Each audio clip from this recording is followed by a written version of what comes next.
Assalamualaikum warahmatullahi wabarakatuh. How are you, student?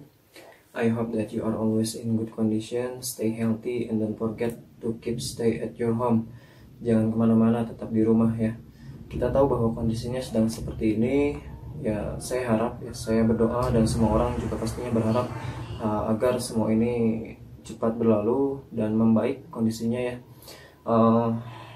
Ya, selama virus ini masih merebak di mana-mana, saya semoga ya, saya berdoa semoga kita semua tetap diberi keselamatan ya, dan dijaga oleh Allah Subhanahu wa taala. Karena kondisi ini pula yang membuat kalian harus belajar di rumah ya, sudah lebih dari 2 minggu. Dan bahkan ditambah oleh pemerintah liburnya sampai tanggal 11. Dan ini juga mengharuskan para guru untuk tetap menyampaikan materinya, yaitu lewat media-media online ada. Nah, saya harap kalian bisa bekerja sama dengan baik ya, bisa menyesuaikan diri dengan baik dengan para guru yang mengirimkan materinya ataupun tugas-tugasnya lewat media online. Oke. Ini untuk kelas 11 ya. Materinya tentang if clause tipe 3. Kita sebelum PTS sudah membahas if clause tipe 1 dan 2. Ya, sekarang kita bahas tipe 3. Tipe 3 ini beda dengan tipe 1 dan 2 secara definisi ya. Ini adalah kalimat bersyarat yang mana kemungkinan terjadinya itu tidak dapat terjadi karena masanya sudah lewat ataupun sudah lampau. Ya. Jadi biasanya ini digunakan untuk menyatakan suatu penyesalan. Nah, saya harap kalian masih ingat ya if clause itu apa. Ya, if clause itu adalah kalimat pengandaian ataupun kalimat sebab akibat. Misal contoh kalimat sebab akibatnya di bahasa Indonesia seperti ini. Jika saya belajar bahasa Inggris dengan baik, saya akan mendapatkan nilai bagus. Nah, itu kalimat if clause-nya dalam bahasa Indonesia. Nah, pada kenyataannya itu adalah penyesalan.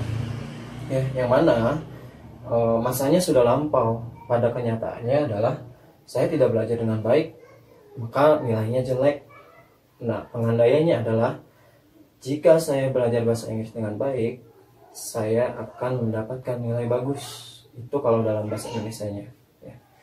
Oke, itu secara fungsi ya, secara definisi. Saya harap kalian bisa paham. Secara rumus ya, rumusnya beda juga dengan tipe 1 dan 2 ya. Saya harap kalian masih ingat. Ini format rumusnya yang saya kasih. Yang atas adalah kalimat if clause-nya, kalimat sebabnya ya. Yang bawah adalah kalimat hasil ya, the result. Saya batasi dengan koma, saya tandai ini koma di sini. Oke. Di kalimat if clause dan di kalimat akibatnya saya batasi ya dengan garis miring. Kenapa saya pakai garis miring? Ini adalah karena bagian ini adalah kalimat verbal. Ini di bagian if, di bagian sini sampai garis miring ini adalah kalimat verbal. Dan bagian sini sampai sini ini adalah kalimat nominal. Begitu juga di bagian kalimat akibatnya. Ya, ini verbal dan ini nominal. Oke. Itu secara rumusnya. Bagian if menggunakan past perfect tenses-nya, yaitu menggunakan had, lalu verbnya verb 3, kata bantunya had, bukan have sama has ya, tapi had aja. Kalau di ini kalimat verbal, di kalimat nominalnya tinggal tambahkan been di sini, terus nggak ada kata kerja, yang ada hanya noun, adjective, dan adverb. Jadi beda dengan tipe 1 dan 2 ya. Di bagian hasil ini menggunakan would plus have plus verb 3. Ya, ini verbalnya. Kalau di nominalnya menggunakan would plus have plus been plus noun, adjective, adverb. Oke, kalau di tipe 1 di kalimat hasilnya menggunakan will plus verb 1. Di tipe 2 would plus verb 2. Kalau di tipe 3 ini menggunakan would have plus verb 3. Kalau nominalnya would plus have plus been. Oke. Itu perbedaannya. Jadi jelas perbedaannya menggunakan verb 3, verbnya di sini yang perlu diingat. Terus di kalimat it close-nya ada kata bantu had. Jadi kalimat hasilnya would have verb 3. Harus diingat itu. Oke, kita langsung ke contoh soal ya. Contoh kalimatnya. Kalimat pertama, if I had studied English well, I would have gotten a good score. Artinya, jika saya belajar bahasa Inggris dengan baik, saya akan mendapatkan nilai bagus. Secara fakta, ini kebalikannya, ya. Si A ini tidak belajar bahasa Inggris dengan baik, maka nilainya jelek. Jadi ini adalah kalimat it close, penyesalan dari dia, gitu. Oke. Rumusnya pakai yang mana, Mister acuannya? Di bagian if ini menggunakan verbal. Jadi yang ini acuannya. Di bagian hasil sama yang ini, ya. Verbal juga. If I had, tandanya ini. Terus pakai verb 3 dari study. Studied. Bentuknya regular verb. Di kalimat hasilnya, I would have gotten a good score. Ini verb 3. Verb 3 dari gotten, bentuknya irregular, tidak beraturan. Rumusnya yang mana? Yang bagian hasilnya sini. Ini rumusnya mengacu ke verbal bagian sini. Oke. Jadi had di sini bisa digunakan untuk semua subjek. Jadi jangan gunakan have atau has di tipe 3 ini, salah nantinya. Begitu juga di bagian hasil, jangan salah, nanti ketinggalan have-nya lagi. Kalau nggak pakai have, salah. Harus would have gotten. Oke. Nah, selanjutnya, if she had bought the tickets, we would have watched the concert. Jika dia membeli tiket, kita akan nonton konser. Faktanya tidak membeli tiket dan tidak nonton konser. Rumusnya yang mana? Bagian if menggunakan verbal, bagian hasil menggunakan verbal juga. Ya. Watch tandanya.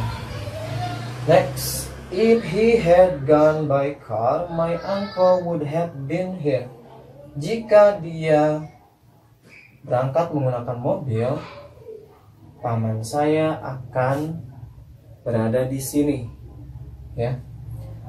Rumusnya yang mana? Bagian if menggunakan verb. Ya, tandanya ini. Ada verbnya. Jadi ke sini acuannya. Kalau yang bagian hasil mengacu ke mana rumusnya? Ini tandanya ada been, ya. Jadi rumusnya mengacu ke sini. Kayak gitu. Jadi penggunaannya kita bisa beragam.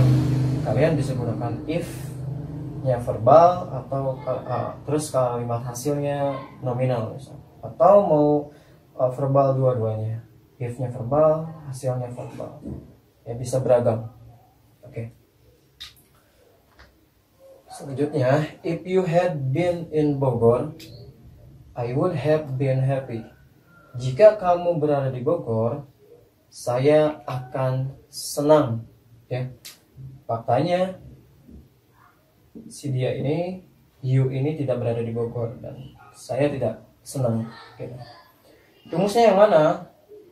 Rumusnya di bagian if menggunakan kalimat nominal. Tandanya mana? Ini been. Terus ini adalah adverb, keterangan tempat. Ya, jadi tidak ada verb di sini. Jadi mengacu ke sini. Dan di kalimat hasilnya, I would have been happy. Sama, pakai nominal juga. Jadi beragam kan kata saya penggunaannya.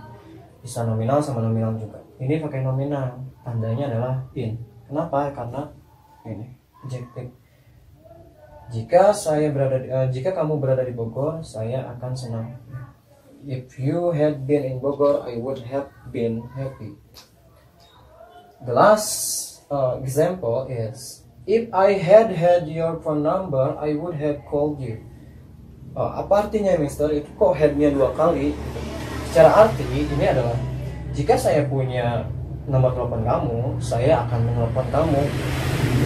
Jadi gak usah bingung, headnya ada 2 di sini. Head yang pertama ini adalah rumusnya, ya. Ini tidak mempunyai arti tertentu, ya. Ini adalah dari pabriknya, dari rumusnya. Jadi head di sini yang pertama ini tidak mempunyai arti tertentu. Nah yang kedua baru ini artinya punya, ya. Jadi jangan diartikan jika saya punya nomor telepon kamu, jangan. Artinya adalah jika saya punya nomor telepon kamu.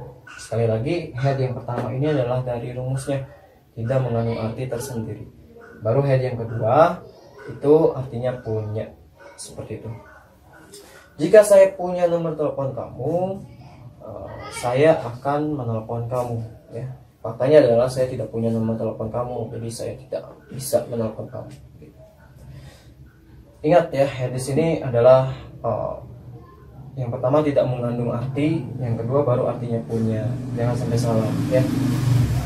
Jadi ini untuk kalimatnya jika saya punya mobil, misalnya jika saya punya uang, jika saya punya mobil, rumah mewah, seperti itu.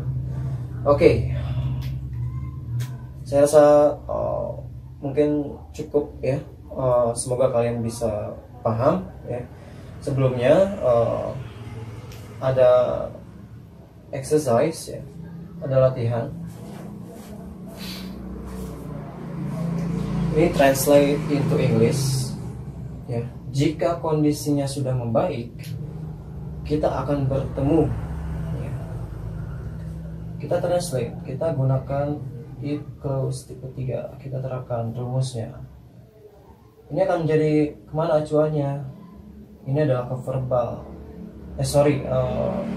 nominal, ya. Ini di bagian if akan menjadi nominal. Kita pakai yang nominal mana ini rumusnya. If kondisi, the condition,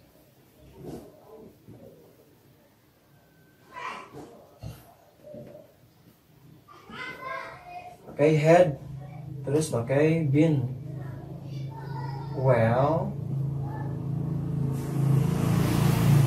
kita akan bertemu. Bertemu adalah kata kerja. Jadi kalimat hasilnya menggunakan kesini acuannya, verbal. We would have,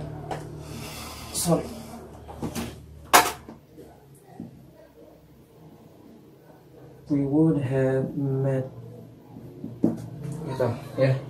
If the condition had been well, we would have met, ya. Jika kondisinya sudah membaik, kita akan bertemu.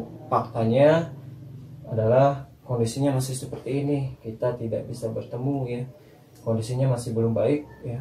Jadi kita tidak bisa bertemu, ya, karena corona. Oke, ngomong-ngomong corona, kita coba buat satu kalimat tentang corona, ya. Tugasnya sudah kan, ya, tentang corona. Ya, minggu pertama kita libur ini.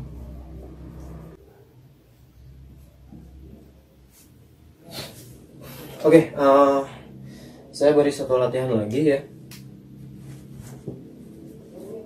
Jika kita tinggal di rumah, kita tidak akan terinfeksi corona. Negatifnya akan menjadi kalimat total, soalnya ada kata kerja di sini. Oke, kita coba. If we pakai had, we had stayed at home, kita tidak akan terinfeksi corona. Nah, ini akan menjadi bentuknya negatif, ya. Tapi verbal atau nominal di bagian sini. Ini akan menjadi nominal. Jadi rumusnya acuannya ke sini. We, kalau negatif gimana? Tadi belum sempat saya jelaskan. Tinggal tambahkan not saja.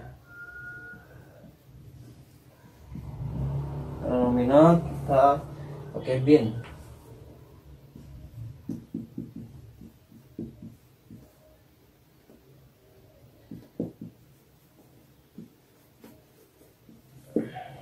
From saja. If we had stayed at home, we would not have been infected from corona. Jika saya tinggal di rumah, kita tidak akan terinfeksi corona. Nah, untuk kalimat negatif, kita tinggal tambahkan not di sini. Kalau di bagian if, kita tambahkan not setelah had not, atau bisa disingkat hadn't. Okay. Hadn't.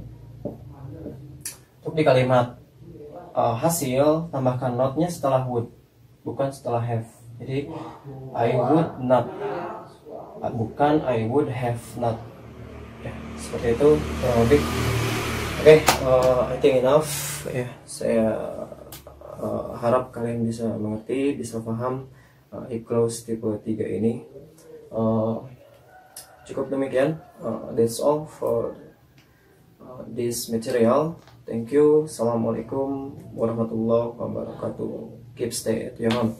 Jaga kesehatan. Assalamualaikum.